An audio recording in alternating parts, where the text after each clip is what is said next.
Hello and welcome to the War Report. This is a show where we talk about AEW and NXT. I am your host Cyrus, joined by Quan, the comeback spot. And we just found out that there's no Dynamite tomorrow. So this means that we're only doing one recording session. Also, I'll be going to the Dynamite and Rampage, so that should be fun. We're going to talk about it. Yeah, we're going to talk about it next week, but I actually did not know there wasn't going to be a Dynamite. So we this is about to be a very short episode. Not very short, but shorter than you're used to. It's going to be short because there's a whole portion of the show missing. We give you our 90-minute classics off just a regular episode, not even the Patreon.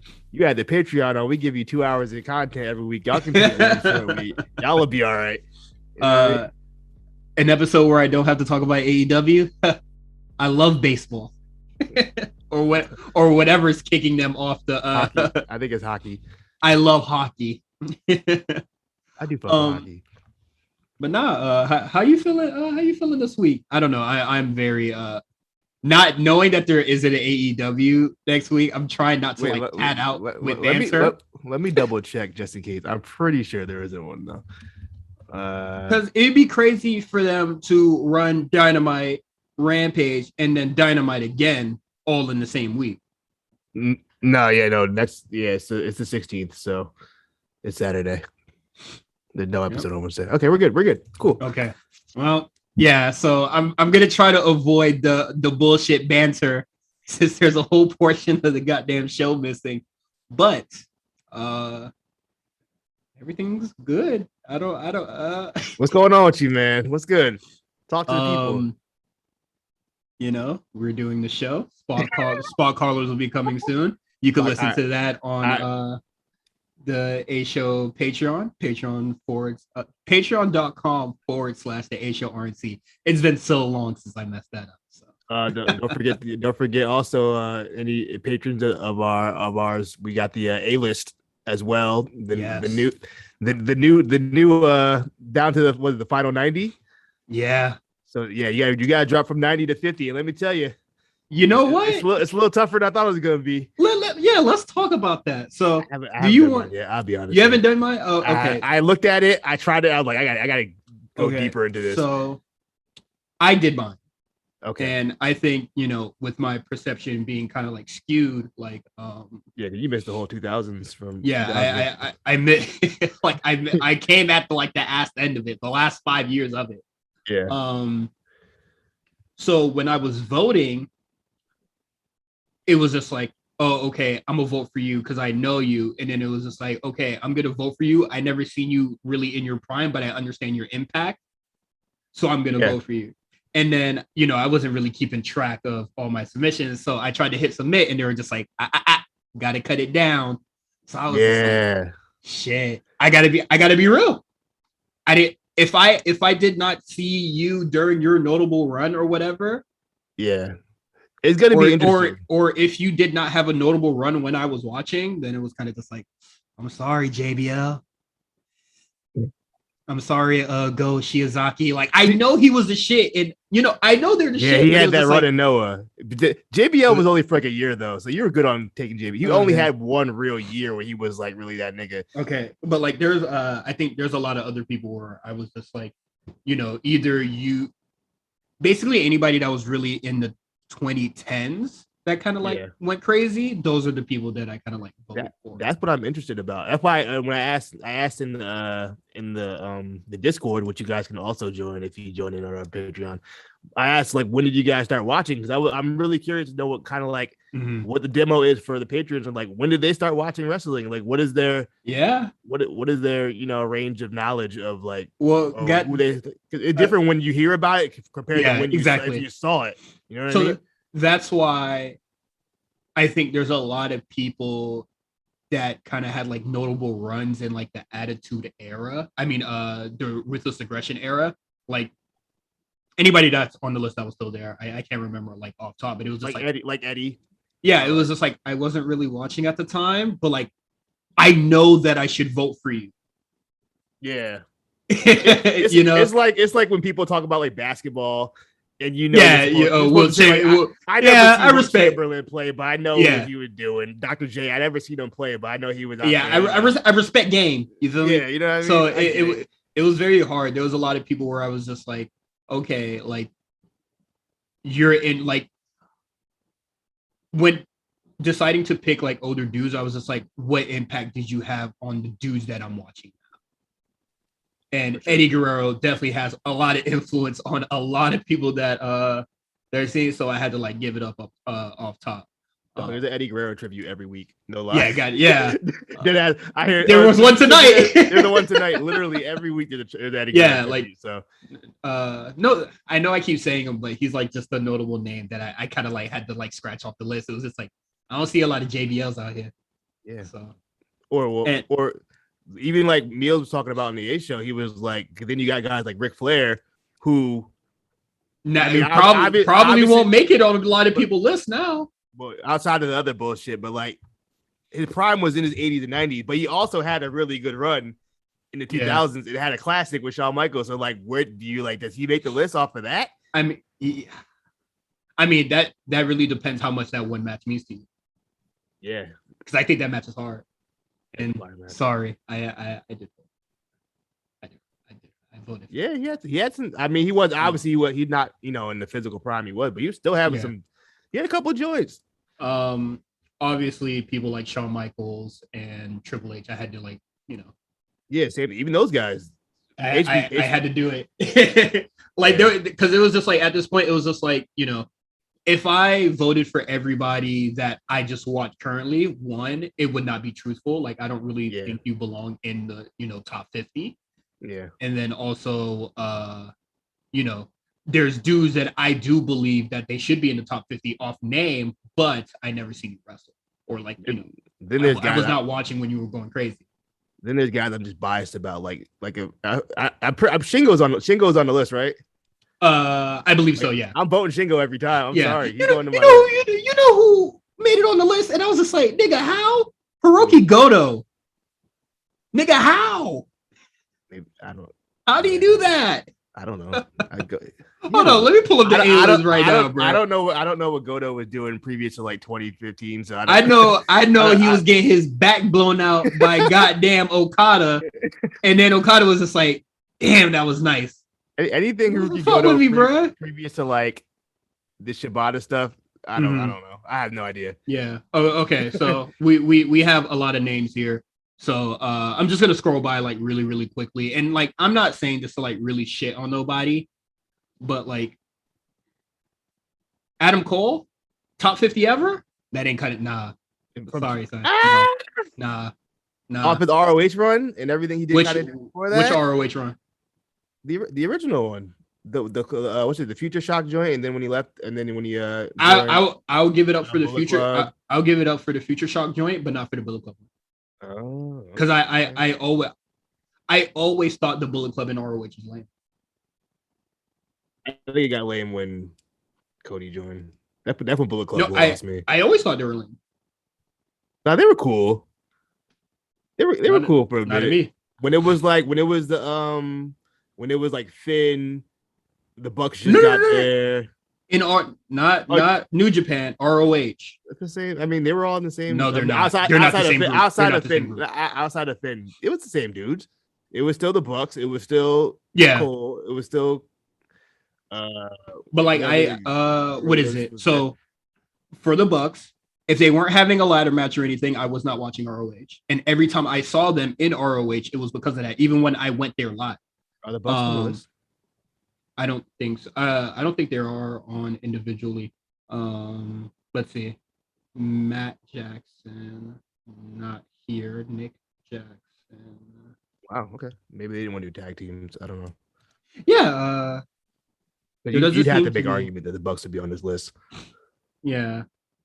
Like I don't think there's like New Day isn't here as a whole.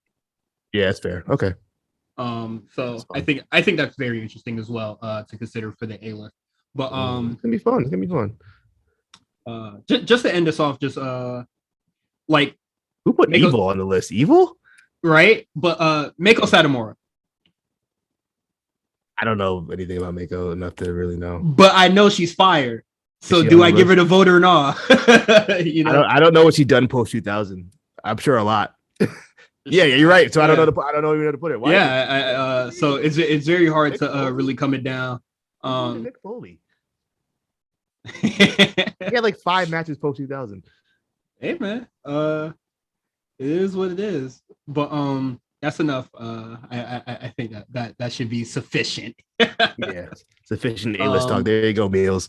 I cannot wait to really talk about, like the third round where it kind of cuts down and then we all come together as a group to like really talk about our decisions even more during this final stretch. Yeah, that should be interesting, man. That should be fun.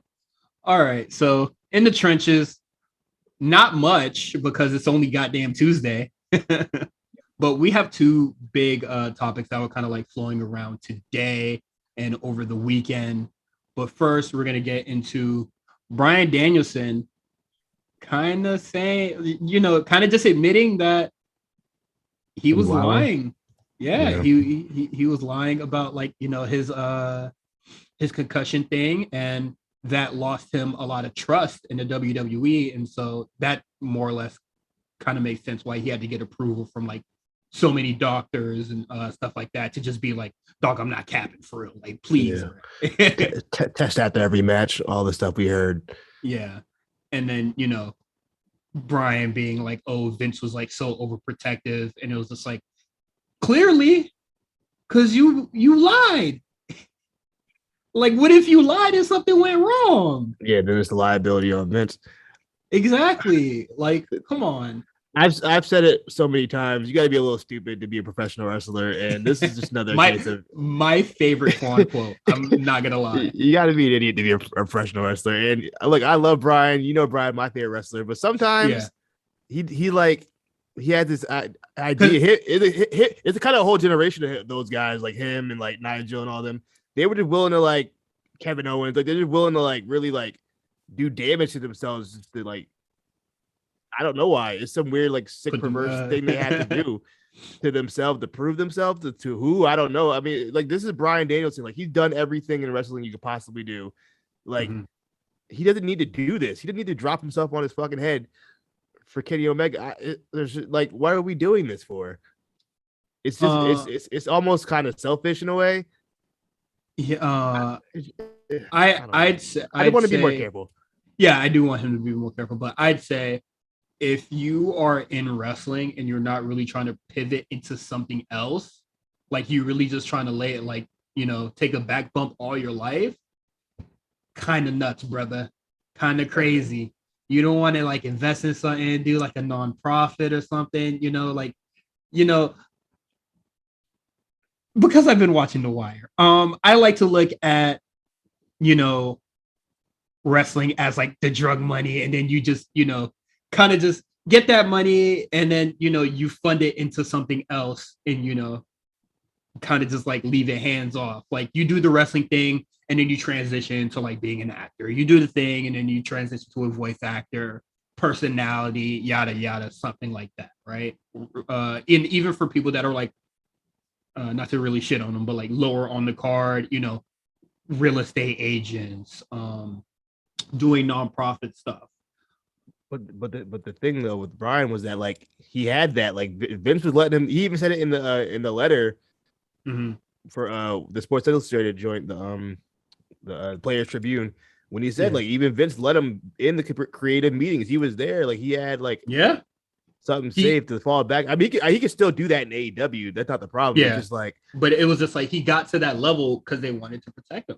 Yeah, and I'm pretty sure like he was probably one of those dudes that was just like, I'm a wrestler, but I'm in these meetings. I rather wrestle than, talk about putting a match together. Yeah.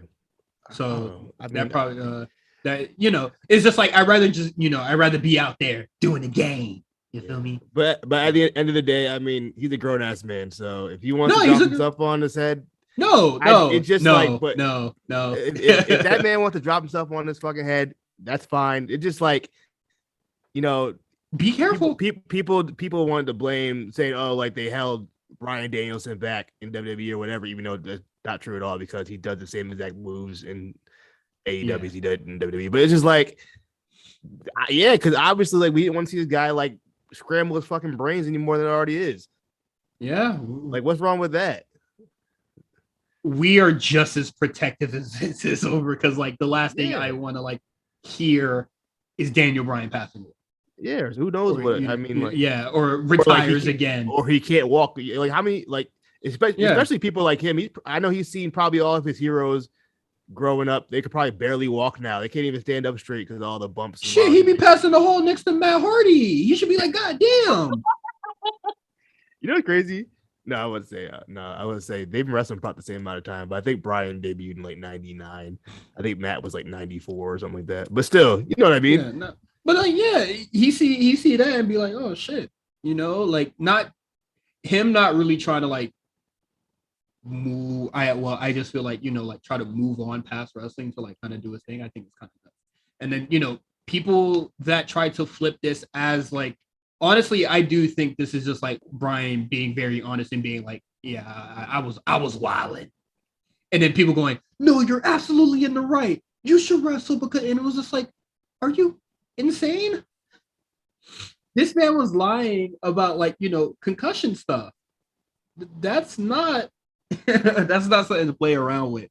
Mm-hmm. And I think AEW and how they handle their sort of injuries and stuff like that, I'm very worried for Brian. It's a little concerning. I'll be honest. Yeah. They let shit slide. Because if what Mark Henry said was true, that Pac just recently had a concussion. I'm sorry, I don't want to be that guy, but like he should have been doing that table spot at the end of Dynamite. That spot was insanely stupid. Insane. Hey, Pac lands on his head and Hangman just lands all on his knees. There's so many things that could go wrong there. I don't care if there's a table there to break the fall. Like it's still it was just honestly, it was just terribly executed on all fronts. The table was there to break the fall and they landed wrong. So how is that breaking the fall? Yeah. Stupid stuff going on there, and other stupid stuff I would say, in my opinion, would be Tony Khan's kind of like rant tweets. I'm gonna tell you what happened. I'm gonna tell you right now what happened. My man, it was a Friday night. When did he announce it? Was it a Friday night? Yeah, it was just Friday night. It was a Friday night. My man had a couple of drinks. Maybe he smoked a little something. Maybe something. Maybe I don't know what else he might have, sniffed a little something. I don't know what Tony Khan does in his free time. But he was feeling good. He had a couple million people episodes, the demos going up. I know the Rampage ratings are going down, but fuck it, we still got the other money coming in. You know what I mean? Fucking we ball. we ball. We got Bryan Danielson just popped up. CM Punk's on the show. He was feeling himself a little bit. He was like, we played 1,000 commercials during the show, so our money up. Our money up right now. He's like, you know what? Fuck it. Let me send this tweet off real quick. Look, bitch, nigga. I don't know what you think this is, but come Friday, we go head to head. What's up? That was Tony Khan said his birthday. Yeah. That was basically his verse, and then in WWE fashion, no response, and then in Tony Khan fashion, the next following next couple of days, he was just like, "Whoa, my bad." I would just say, it's gonna be a fun competition after all the shit he was talking. I wasn't really, I didn't know. He was like, I didn't know they were gonna be on SS1. Yeah, and all of a sudden now he don't know what's going on. Like he don't keep. Yeah, he's not the most online guy. He probably know WWE schedule better than Vince knows the schedule at this point. I know. Yeah, like this is just this isn't WWE versus AEW. Come on, guys. This is just us having a fun time. Yeah, now he's appealing to the fun times. The fun time fans. I'm just here for wrestling. And shit. And I thought this was absolutely embarrassing. Like, I could not imagine a lot of any businessman doing this. For real. Like, damn. You don't even got a competition, so I don't well, to be fair, Vince and Eric were doing it back in the 90s, but okay, yeah, that's fine. In 2021, it seems a little silly. Exactly. And Uh, WCW was respectfully actually competition. They were beating them. It wasn't even they were whooping their ass. They was beating the brakes off them motherfuckers. Now Tony Khan coming in with his little light 1 mil. He won the demo though one time. 1 mil. They won the demo for 12 weeks straight or whatever. Then Vince probably don't even know that shit. Until that one goddamn media call where dude was just like, AEW is investing in their talent.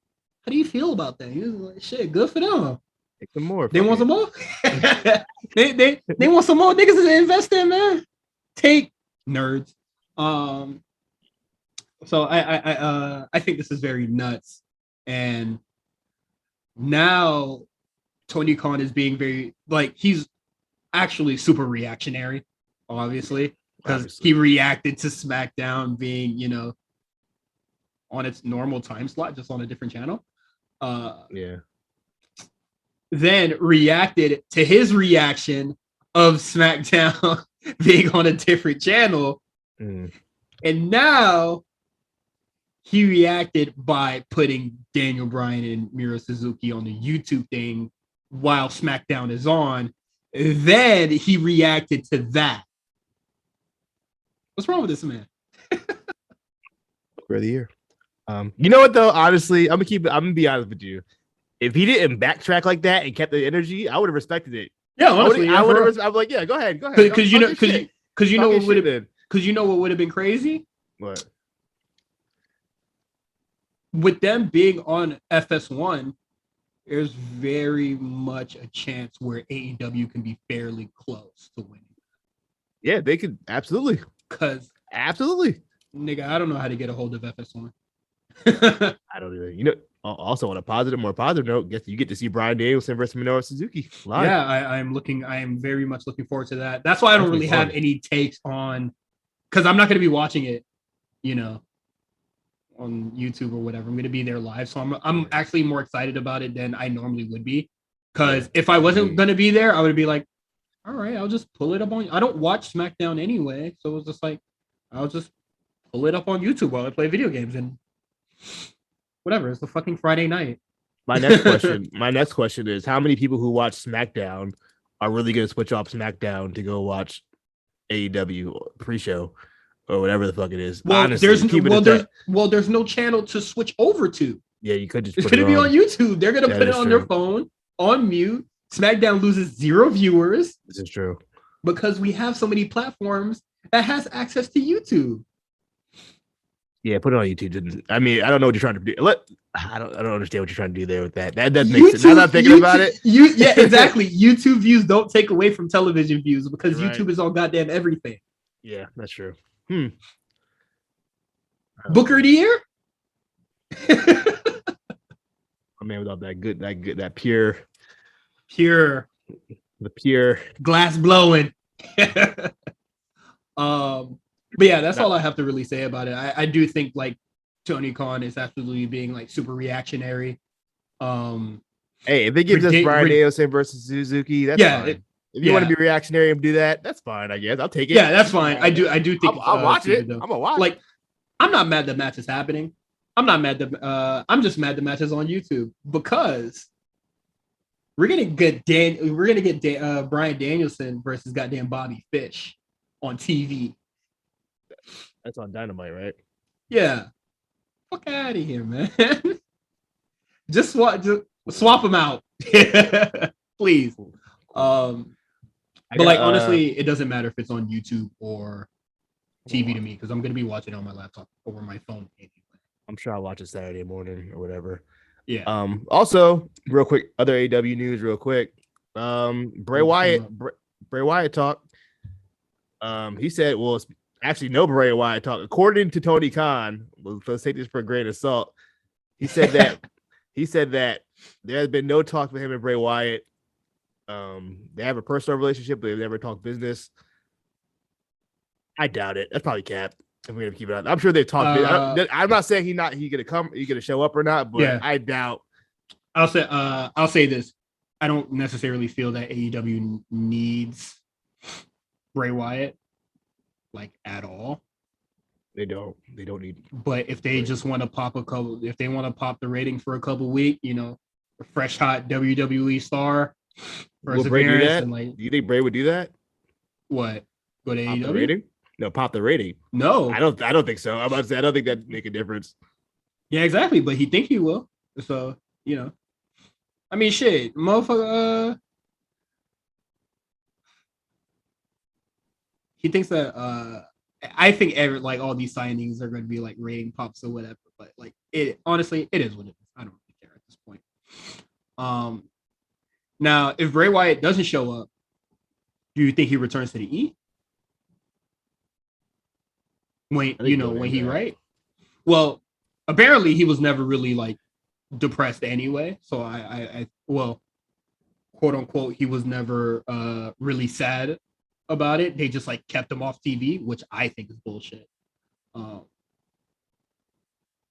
mean, it is what it is. I don't care to see Bray Wyatt. Also, I don't think people like Bray Wyatt. They just like the Fiend. He not bringing the Fiend with him. You might. I mean, maybe not exactly the theme, but a different serial killer thing. Yeah, he could switch it up. I mean, if he does something that's more like true to life, like not supernatural, I think that'd be cool. Like, But that's why I think he should go to Impact, because I think Impact they're better. Impact They do a better job with the supernatural shit compared to any of the other companies, in my opinion. I mean, if Bray Wyatt comes in and he doing the turn off the lights and shit like that, you stepping all over Malachi Black's toes. I mean, that ain't really stopping before. We often they were there at the same time in the same place. Well, but Aleister Black never had the lights turning off, teleporting and stuff like that. He just had like this creepy mysticism about him. He teleported to NXT once. Oh, I was talking about SmackDown. Because SmackDown, he was just kind of like cult leader like, and that was just like kind of just the end of it. While he was like supernatural. But yeah, hey man, I don't care about Bray, bro. I'm it kind of is whatever. But that's it for In the Trenches. Ain't really stuff happened. It's only Tuesday. It's only a Tuesday. Watch a whole bunch of news drop while I'm fucking editing the show. I don't care, bro. It's too late. All right. Let's get into NXT. What must be going through the mind of Isaiah Swerve Scott? It's got to be complete desperation at this point for Scott. Oh! Right under the jaw goes Hayes. Down there, kicked his head off. Hayes now with the champion in his sights. To the top. What goes up must come down. Hayes got all the axe kick. Cover. Count. Oh! Hayes has done it. Here's the winner, the new NXT North American Champion, Carmelo Hayes.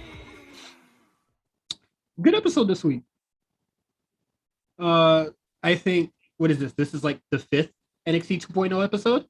Let me check. I can tell you right now. Hold on. Yeah. So far, there's only been like one stinker, and it was the tag team centric episode. 2, 3, 4, 5. Yes, this was the 5th one tonight. Yep. So they're 4-0. I mean 4-1. 4-1. Yeah. Tonight was cool. Yeah, I liked tonight. It was really nice. Yeah. Okay. So look. Talk about it. Go ahead. Oh, okay. So we start the show off with Ciampa versus Joe Gracie. I thought this match was really, really good. You know what I liked about this? I was actually worried at some point that why Joe Ciampa Gracie might have won. Yeah. I wasn't gonna be mad at Joe Gacy winning just in case they want to have him take the pin at Halloween Havoc. So I was like, okay, if they don't want Braun to lose yet, and they don't want Ciampa to lose the belt yet, then have Joe Gacy take the pin. He could take that pin. He'll be fine. Easy. So what were you gonna say? No, I would say what I liked about this episode of NXT compared to like the last like 4 or so since the re-debut of NXT. They had longer matches this week. Yes. So I think the first 4 weeks they were really trying to establish like we had a lot of people we got to put on TV. Like get all you guys out here. We'll have some short matches. Just get everybody out there. So the fans can get accustomed to these new characters that we're throwing at them at once. So I think going forward we'll probably get some more longer matches, which I'm cool with because I think NXT needs that.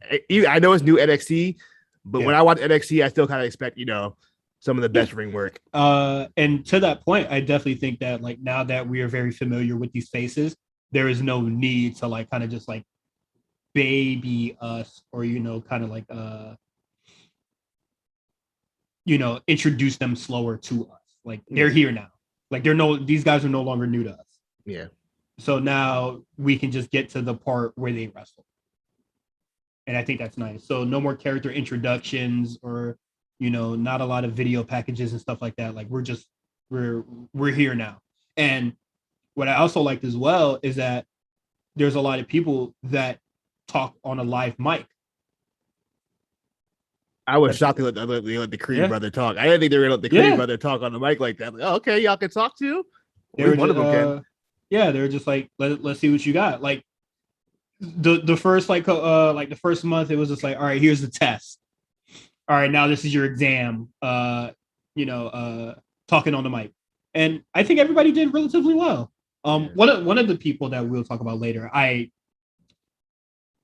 think she was going to do well anyway because she's been doing this for quite some time. But let's Joe Gacy. Go back. Yeah, Joe Gacy loses, so it's just going to be a clean match between Braun Breaker and Tommaso Ciampa. Honestly, who knows what might happen by next week? But him and Ciampa are going to be in a tag team versus Grizzly Young Veterans, so they can both get some momentum. And then Braun Breaker just wants to make sure that Ciampa is A-okay. He don't want no silly neck, none of that. No excuses. So that's going to be fun and cool. And then on the Joe Gracie side of things, he massage or graze the face of the vault dude, Harland. Yeah, Harlan, whatever that's gonna be. Dog, that shit was so funny. The way Harlan ran off. Why did he do that? So like he shit himself. I'm out. He liked that. He liked the hand caress too much. He's like, I don't know how I feel about this, and just ran off. He was like, "Oh, word, not in front of people," and ran off. Right, you know, chill. But speaking of Gacy, this promo from Gacy, I felt like it was almost too on the nose. Like when he said, "Oh, you guys, my fans are my snowflakes," I was like, "All right, come on now. Now we're just like we're almost too on the nose." But I feel like a little more subtle the last couple of weeks, and this week it was like, all right, yeah, relax. I think it's gonna be.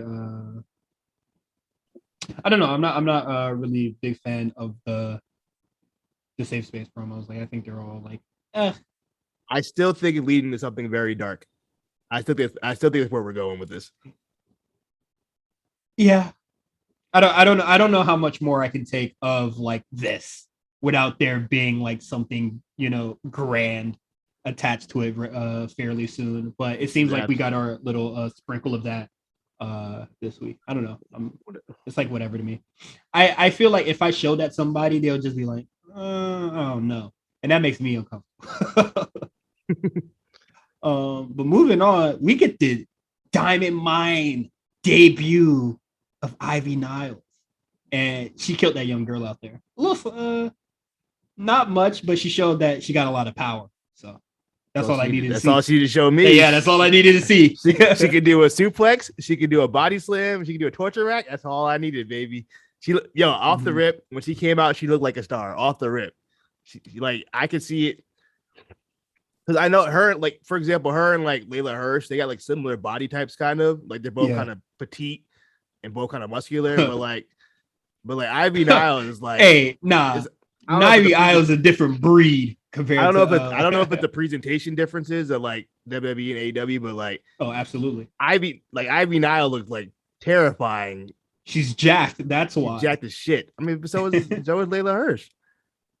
She's not as jacked as Niles. She's just not as cut as Nyla is. She's Yeah, okay. very Yeah, I'll give you strong. that. I'll give you that. So and I'm sure like similar height. Ivy Nile can't be more than like yeah. 5'2". Yeah, similar height. And you know what? You know what else is the issue here? What's that? Layla Hirsch be high flying too much. Yeah, I haven't watched enough Layla Hirsch matches to really know what her style is. I've seen enough to be like, why are you doing that? When she be doing like high cross bodies and like dives and shit, I just be like, why? Ivy might do one of those. Probably like in a big spot, not every match. I can see a cross body, but like not a cross body to the outside. How do you feel about her torture rack? I'm not even sure if that was actually hard. It looked like something else. I don't know what that was.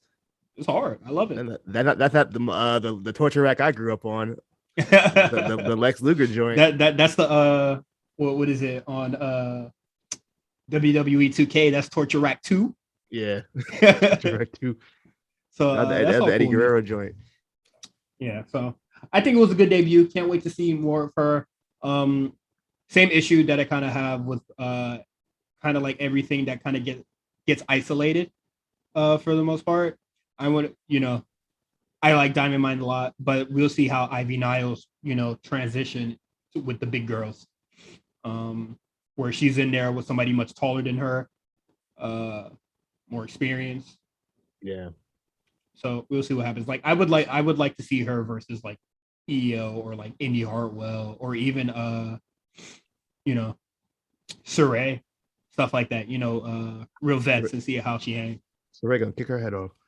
Oh yeah. All them muscles not gonna protect her neck when she do that damn drop kick. But more just Diamond Mine stuff that it kind of just all happens in one foul swoop. Yeah. Julius Creed grabs the mic.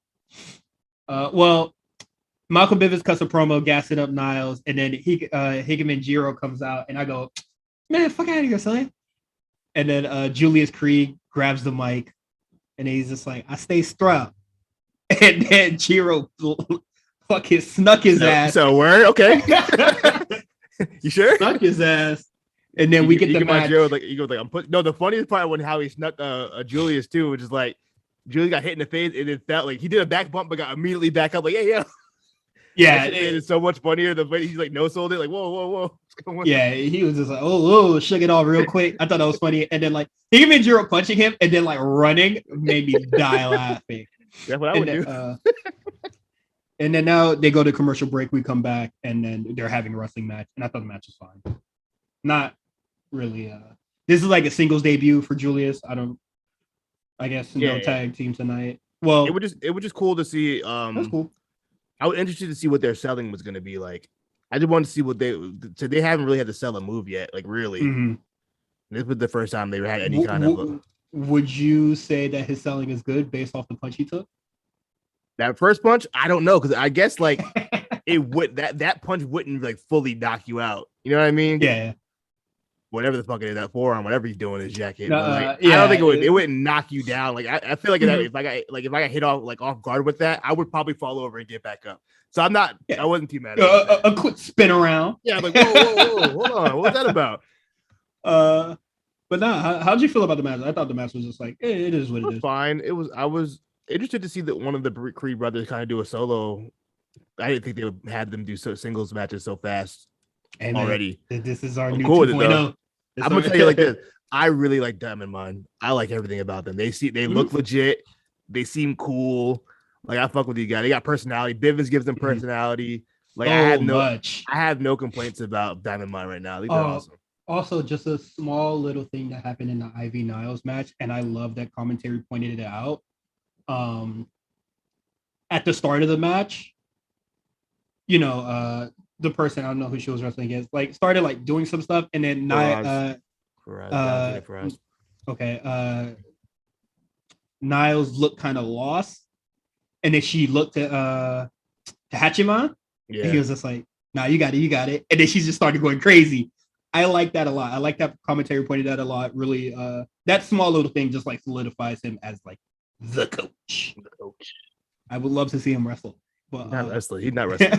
It's not happening. I can't wait for that moment. But it seems like it'll take some time for that, because after the match, Kushida returns, and it seems like we're just gonna get Roger Strong versus Kushida again. It needs to run back. Not, That's fine. I'm not excited about that. Not in this 2.0 era, though. I would like Kushida gotta do something, man. I always feel like they never have anything to do with Kushida. Like they don't know what to do with this guy, they don't ever. know. Ever. Like I feel like, you know, Kushida was just like, I get to wrestle heavyweights? Shit, do whatever the fuck y'all like. Also, he did recover from COVID recently, so maybe we'll probably. Yeah, I mean, I'd be even like before that. I mean, even when he was champion, I felt like they didn't know what they would do with this dude. They were like, "What do we do with this dude?" When he beats niggas, that's about it. Yeah, I don't know, man. You're right. They gotta do something with Kushida. And honestly, I don't see main roster for Kushida. Man. I don't either. Unless not to sound like Twitter. Unless they pair him with like Shinsuke or some shit. Are the Asians? You know, pairing the minorities. Look at you. You feel me? You know, typical online fan. A king needs a bishop. You feel me? So let him rock. Shit. Get I mean, they could run a King's Court gimmick. He's not the king no more. Oh, he has to like retire that title since the King of the Ring. He gave the crown up. Oh, for the tournament? He physically handed the crown to Adam Pearce. Said, "I'm no longer the king." For the tournament. Okay. Yeah. Yikes. Yeah, man. I don't know what they do with Kushida, man. And I don't know who could be his. Well, I guess like him, Roderick Strong are like going to be mentors of Diamond Mine, respectively. Because isn't one of the brothers going to be wrestling Kushida, or no? I don't know. I didn't see anything that said that. Hey man, send my man to Jacksonville. All elite Kushida. Fuck it. I mean, shit, he could do shit on Dark. That's what I'm saying. He'll wrestle a lot more often. Yeah, I don't know. I don't know what Kushida's goals are. Yeah, that's about it. If he wants to wrestle more often, then like sure, fuck it, go to AEW. I wouldn't blame him. Yeah, I would go. But if he just wants to like, you know, shit, ride it out. Fuck I just don't see main roster stuff. I guess you could send him up if Gargano like doesn't go up. Where's Gargano? Where is that guy? Probably, you know, just being there for his wife, but with all the rumors about him being AEW bound, if he's gonna go, then shit, Sheeta's perfect for, you know, to slide in that Johnny position. Not well as a wrestler. I think Kushida definitely needs to talk. We're at that portion now where it's just like let's get the character going. Because in this character heavy show, he's had no character ever. He caught in that Ember Moon. What's homegirl's name? What's Shorty's name? Even in New Japan as well, I feel like they didn't know what to do with him. After a while, even like New Japan, same thing. In New Japan, just being tough was enough. Having that fighting spirit was enough. But I feel like even after like the Kyle matches, after the Kyle O'Reilly matches, I felt like even New Japan didn't really know what they wanted to do with him anymore. I feel like when they found somebody that had like the fighting spirit and kind of had like something going on, Hiromu Takahashi. Yeah. What the fuck we doing with Kushida? Yeah, we ain't need him no more. This man is crazy, wacky, you know, merch seller. Yeah, you feel me? What the fuck we doing with Kushida? I feel like there was only so much they can do with the time splitter thing. At WWE, it was just like, yeah, we off the time splitter shit. So we'll see what happens with Kushida. But let's move on. Indy Hartwell, Persia Pariah versus Saray and Amari Miller. There we go. This match was cool. I liked it. Persia, really great. You know, she hasn't seemed to miss a step at all. Same as kind of just Indy Hartwell when she first came in. Just really Indy. I love how comfortable Indy's gotten in the ring over the last 6 months. I think her being with the way really, I think that was the best move they could have did for her. So what's crazy is, I saw Indy Hartwell get signed. Loved her look. I looked at all her stuff on Melbourne City Wrestling, as much as I was like on YouTube or whatever, and I was just like, oh, she's really, really nice. She had her debut, and I was just like, okay, I see the potential here. She has that match with Tegan Knox, and I'm just like, oh, what's going on?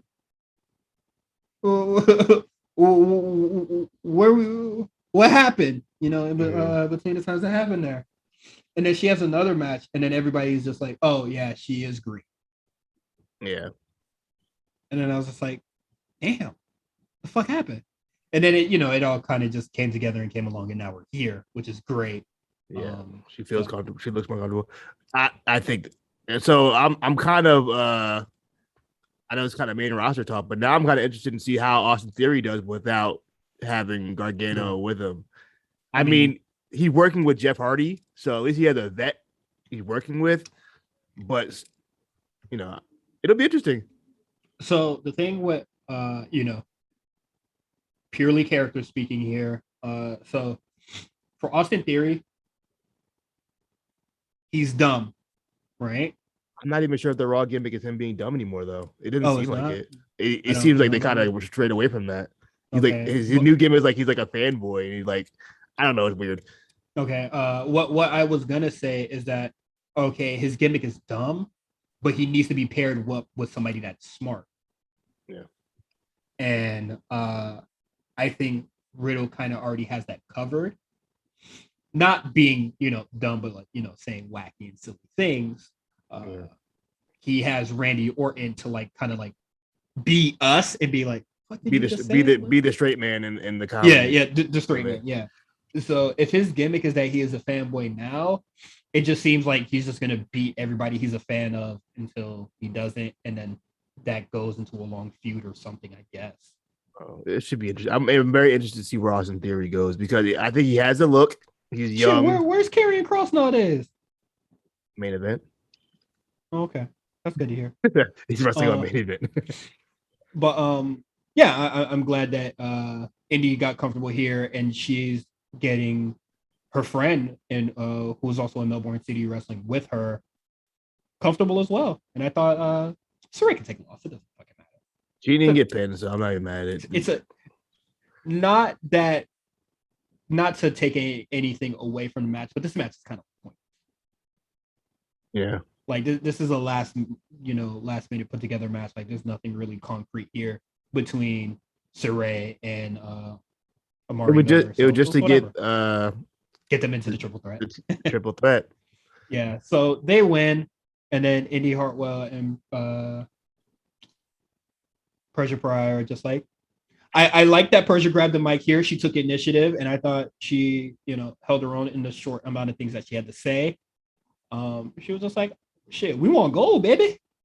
And then EO comes out, Zoe Stark comes out. I actually thought this was pretty funny, but still not a big fan of the Zoe and EO team.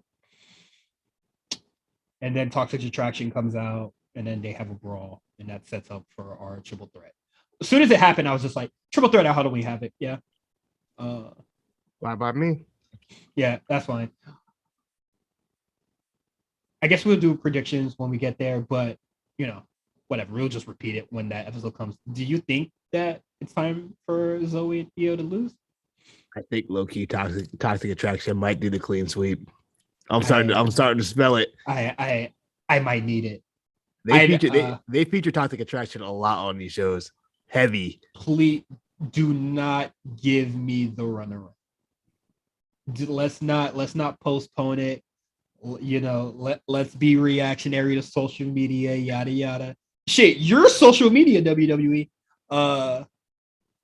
Let's just put it all on Toxic Attraction, man. Because Zoe Stark and EO is not it. I definitely think that they need to break up, and EO needs to go up, and Zoe Stark needs to find like a mentee. JC Jane and Gigi Dolan, they're great on the mic. Like they're so comfortable on that motherfucker. Mm-hmm. So for 2.0, let them do their thing, and then call people up or shift them out or whatever, do other things. Raquel, let's call curtains on that immediately, please, because when Mandy came out there cutting her heel promo and they were going ape shit for it, I was just like, ooh, tough crowd. And then that gimmick that that promo that Raquel cut earlier, it was nice. I saw people gassing it up saying like she's a possible Mania main eventer, and I was just like, the promo was nice. Let's fucking relax. I don't know how y'all got all that from her just saying all the people she beat. Look, man, she got the look, but I still don't. She don't have that real star. To me personally, I don't see it. I gave it a shot. I said she might be it, but I don't think she's that girl. I like what she had going on when she was part of a tag team. As a singles wrestler, no.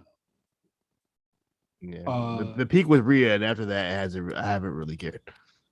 Yeah, I would say her best title defense was probably Dakota Kai. Yeah, right? Yeah, that's about it. I don't even remember the Ember Moon match like that, but that video package reminded me that match even happened. But yeah, let's get the topic of tracking, please. All right. Main event. So earlier in this day, the Kings of the Parking Lot, Elgato Del Fantasma, they inducted B-Fab and Top Dollar. No Adonis sign. No sighting of Adonis, so I thought he might come out for this one. But they might have took care of him early. They got him early. They got Adonis early. They got him when he was picking up the food from Waffle House. Smoked the shit. So Swerve is gonna go into the match alone, and then Santos being like, "Shit, I got all my boys with me. Well, I'm gonna hang back. I'm gonna fuck you up by myself." Which we know that would be a lie because he is a heel. But this match starting off before like the first commercial break, I thought these boys was at Ultima Lucha Quattro, boy. That wasn't Swerve out there. That wasn't Swerve. That was Killshot out there tonight. Yeah, that Killshot and King Cuerno going crazy right now. Going crazy. I love this match. This match was really, really good. Even with like the interference, like it's whatever. I get it. This match was nice, and then Chris Novak, friend of the show, he said, "Are they gonna do it?" And I was just like, "Wait, what are you talking about?" Well, first we were buried in the league. First, Swerve won, and we were like, "What the fuck? Why does Swerve win?" Because we thought no. Whoa. Let's dial it back even further. I must have been Elgato Del Fantasma interferes, and then Carmelo Hayes and Trick Williams come out to save Swerve, and then that's when Novak was just like, "Oh, they gonna do it, bro?" Yeah, and I was just like, "What do you mean?" And I was just like, "Oh." I didn't realize that contract was like money in the bank and you could cash it at any time. I thought you had to like cash it ahead of time. Like, hey, I want to have the match. Yeah, because it's a fucking folder with a piece of paper in it I didn't that has to be signed. Yeah, I didn't realize that like it was a cash in, like you could do it right away. I was like, oh, hold on. So it didn't really cross my mind when they came out, but as I was like, oh shoot. Yeah. Since it didn't have the presentation of the briefcase, I thought, very much that it had to be in advance. But he said that, and I was just like, oh, nah, I thought he was talking about something else. I can't think about it right now, but I was just like, what he was thinking, it didn't register with me yet until Swerve won. And then I was just like, oh. So Carmelo Hayes cashes in, makes Swerve sign while he's like face first on the floor. And then the match starts, and he gives him a nice little super kick. 1, 2, kick out, and I was just like, "Oh, come turn on. it up, turn it up." Heightened drama. And then I was very surprised that he got the kick out. I thought that was really cool. Then he gets Swerve down again because Swerve just did a match, and then he does the 630, or what his finish is a 630, right? Sorry, I'm blanking out. I forgot. I mean, I got caught up in the moment. I don't even remember what the hell he did. Honestly, I remember I got hyped. Yeah, right. I don't know what's happening, but my mind is just like melting off right now. Well, yeah, Carmelo Hayes wins it, and I think it's easy to have Elgato Del Fantasma still on the chase, especially since they had that interaction not too long ago. They were just like stay out of my business, nigga. And then Carmelo Hayes was like, I bet. I bet. Okay. I'm happy Swerve got the win because I don't think he's beaten Santos at all. Yeah. Right? I'm happy they gave him a win on the way out. This is a very nice send-off from NXT. Yeah. This is a really good send-off. Not so much for the rest of Hero. You got kidnapped off the show. Honestly, that's fine. That's hilarious. That's fine. They don't need to do anything else. But let's finally get into our quick hits here. Yeah, like we talked about earlier, Mandy Rose and Raquel Gonzalez most likely are going to be the match at Halloween Havoc. Just announced the goddamn thing already. Wait, what happened? Just announced the match. What match? Raquel Gonzalez and they did announce it. They did? The wheel, spin the wheel. Oh, they're gonna do the okay, because when she said spin the wheel, make a deal, and they did not show the wheel, so I was just like, are they gonna do it? They showed a little graphic in the main event. You know, they put him in the bottom right corner. Okay. They showed it. Don't show it in the video package when you have my full attention. Put it at the bottom when I'm focused on it. Right in the little bottom. Stupid as hell. I can't wait to see. Will it be the same wheel? I hope it has like different stipulations. I think that'd be very interesting. But Zion Quinn gets a quick win here. I don't know what they're about to do with the young brother when he has to deal with everybody else or like be in a title picture and stuff like that. That's cool. I think what's that motherfucking name? The Singapore dude, Dante Chang. Yeah. Dante Chen. What's his name? Chen. Oh, problematic us. I don't know that nigga's name, man. They gave me 20,000 niggas to memorize. First of all, the Singapore nigga. Dante Chen. We were close. Oh, I think did I say that? I said that right. Yeah, Chang. Oh fuck. I'm never gonna forgive myself. Look at you. It's cool. I like that dude. I wish he was on the episode. Lashing out with Lash Legend. It was cool, whatever. I think the cool portion of it was Tony D'Angelo kidnapping the goddamn producer of the show. As he should. Yeah, that nigga kidnapping. My thing is that okay, where is this going? Like how is this going? Like what is he? Why does he want to be on the show so bad? You seen Last Legend? I mean, he could spit game off the show. No, he can't. You got. She's exclusive. You got to be on the show to talk to her. I think with the sort of connections that he has, he could possibly forge some IDs or something like that and try to get in. You know what I'm saying? I know somebody that works at TV. Let me just talk to him, and then I'll get back to you. You feel me? So, yeah, that's the thing. Chase University, I'm over this. If this whole thing is gonna be he curses occasionally, whatever, I don't care. My favorite part. This isn't funny. I don't know. You don't have Twitter, so Drew Gulak was live tweeting this whole show today, and he was like, "Who is this nigga? Nigga stealing my gimmick, teaching niggas." If Timothy Thatcher had a Twitter, he'd probably be like, "Oh, what the fuck is this nigga doing, man?" Timothy Thatcher need a phone. That's why you don't get updates on this motherfucker. He ain't got no phone. Nah, I'm over it. It like if all his video packages are gonna be, haha, you hear the bleeps, he's going crazy. I don't care. Might cop the crew neck sweater. I ain't gonna lie to you. Honestly, you can cop the crew neck and just be like flip it as anything else. That's just hard. This could be any school in America. It's just hard. It's a red sweater with a U on. It's hard, bro. Is that all it takes? That's all it takes. Let me make a streetwear brand. Last thing that we have is so Cameron Grimes got the bread and he still don't know how to get at hoes. Hey, you can pay for it, right? I think that's what Grayson Waller told him. Here's Tinder, man. Put you the $1 million man on there. Hoes flocking.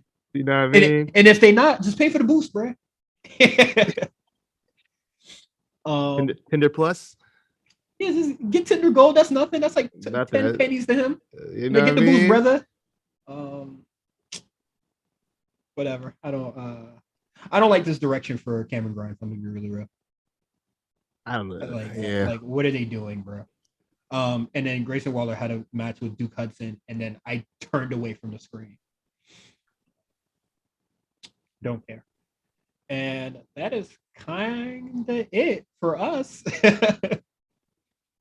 I'll be at AEW Rampage and Dynamite. I get to see hashtag Dream Match. Oh, what's up? Before you go, I do want to point out I did watch Rampage last week, and I will say that CM Punk versus Daniel Garcia, I think this has been the best CM Punk match since he's come back. He looks a lot, but he feel like he's getting more confident. He getting his legs back. You know what I mean? He's gone in cold, but I think he's starting to warm up to being in the ring again. And I would suggest going out of your way to actually watch this match because I think it's pretty good. Okay. That's all I got. I think that Daniel Garcia is a good wrestler. Like, he is technically sound. So I do enjoy that portion of his stuff. So for CM Punk to actually wrestle somebody that is a technical wrestler, and I'm sure that the match will be really good. Smart finish. It was good. I'll peep it. I watched NXT UK. I only watched one match though. I got really tired.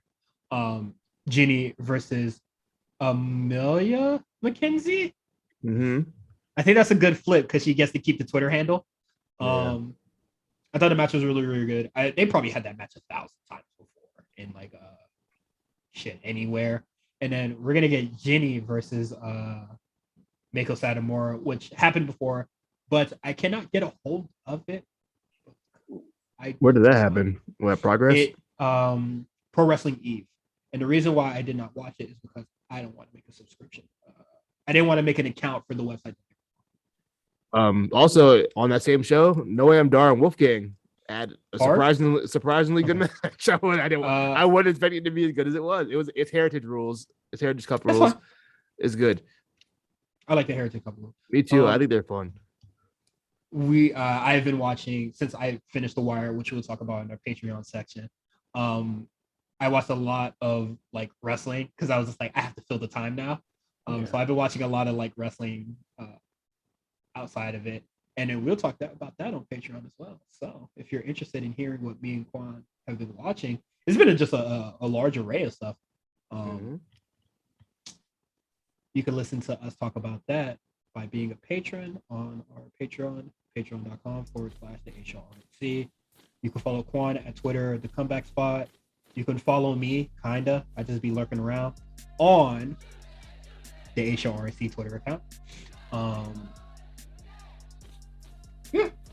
That's just about it. New spot callers coming soon. Halloween Havoc 98. I'm not sure. I don't have notes typed up for the show. What's the main event of that show?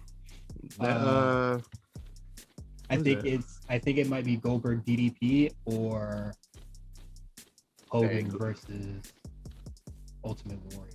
The thing is that we haven't finished the episode yet. We just did the first half because we are very busy people. But we'll be finishing. Was that the one with Rey Mysterio versus? No, he's not on the show.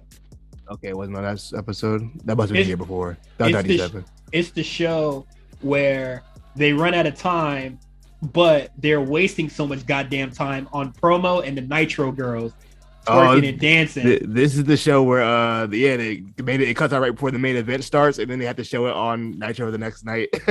This is the beginning. This is Goldberg versus DDP. This match was a banger. Justin describes it as the beginning of the end.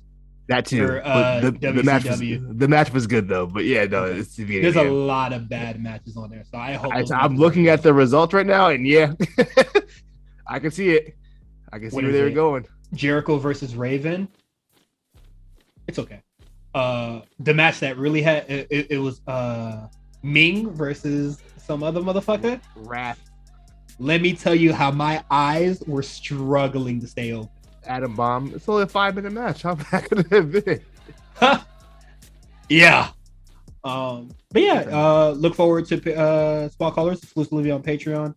And if you're not on Patreon, bye-bye. Episode ends right